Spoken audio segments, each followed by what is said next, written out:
So you used to teach Spanish and music theory in Inglewood High School? I did. Well, I taught Spanish at Inglewood High School, but ultimately I ended up teaching music theory. And then you had the show, the Netflix show, Rhythm and Flow. Absolutely. And you won? I did. Did any of your... Okay. Did any of your students come back like, yo, I didn't even know you could spit like that? Man, I run into my students everywhere, because if you think, I taught for over like 7 years and stuff, and so, and thank you. And each year you have anywhere from 100 to like 200 students, and so they're all over the world. They're adults now, and so I run into them on hiking trails, and they're like, oh, wow. Mr. Ferris, it was like, you was a good teacher, but you're a better rapper. I'm like, I don't know what that means. Also, if your students are on hiking trails, you're a good teacher. Hey, you know what I'm saying? They processing, they breathing. All right, we just did a segment about bullying in schools, and they actually said California is #1 for bullying. Oh, wow. You were a teacher. Who is worse in bullying, high schoolers or rappers? I'm gonna have to say high schoolers, easy. Really? High schoolers, they're heartless sometimes, and I think the teachers sometimes are easy targets. Yeah. They're like, oh, you have a job to protect and all this, so they'll shoot at the teacher, and sometimes you just gotta take the teacher hat off and be like, man, that's why your mama, you just shoot back. You have to keep that in. You know what? It's crazy because when you take off the cool hat and you shoot back at the students, then they're like, okay, he's not playing. Let me respect him.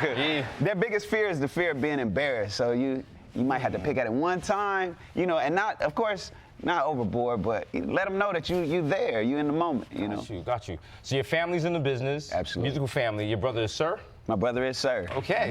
Are you familiar? The Sir. The Sir, yes. How does that work, having a family member also in entertainment? Like if he wanted you on a remix, is he like, what's up, brother? You still gotta go through agents and stuff? No, we go direct. We go direct, but after the music is done, it still gotta go through like the proper channels. But there's a lot of respect there because we're not a group. We're our own artists, and we just admire each other so much that we choose the right moments to put out songs, and that's where this single came about. It's like, is it time? And we both looked at each other and was like, yeah, it's time. Work hard, play hard. Work hard, play hard. With your brother. You're working on a YA novel? Yeah. Young adult. Young adult.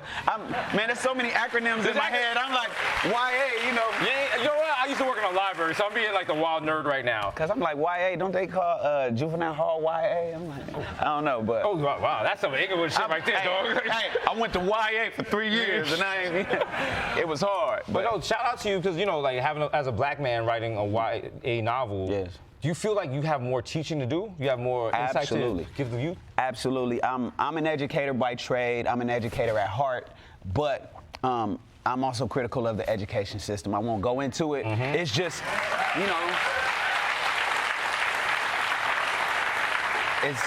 it's not necessarily the best circumstances under which to reach people. Like you have to do certain things. Whereas the things that really impacted me the most, there are certain books that changed my life, one of which was The Alchemist, And for me, I'd like to believe I've written The Hood Alchemist, And so, so I'm super proud of that. Got you. And now, in this current musical environment, what advice could you give a new artist if they really want to stand out? Because there's so many new artists out there. Absolutely. I mean, I always tell artists 2 things. I tell them, extend the runway, right? Give yourself more time than people tend to. Everybody's trying to hit home runs, right? Yeah. Everybody wants to blow up. But if you grow up, nobody can take from you what you built, right? If you blow up, it can happen, then you're trying to figure out where you at. Yeah. So extend the runway, grow up, be consistent. What changed my life is, what got me on Rhythm and Flow is that I was putting something out once a week consistently with a visual. So I'm talking about, if it took me putting a tripod down and filming it myself and then editing it, every Friday you was gonna get a new piece of content. And I knew what my creative advantage was. I spoke Spanish. I was this, I'm not gonna use the word, I was a black man from Inglewood speaking Spanish. Ooh, you know what I'm saying? Got you. And I knew people hadn't seen that, so I'm like, let's demonstrate that and mix it with some of the content, some of the message, and do it once a week. And then we started getting the phone calls. So a lot of people think, oh, Rhythm and Flow put you on. Like, no, they called us, you know what I'm saying, to be a part of that. So. Got you. Yeah. So thank you for coming through. Work hard.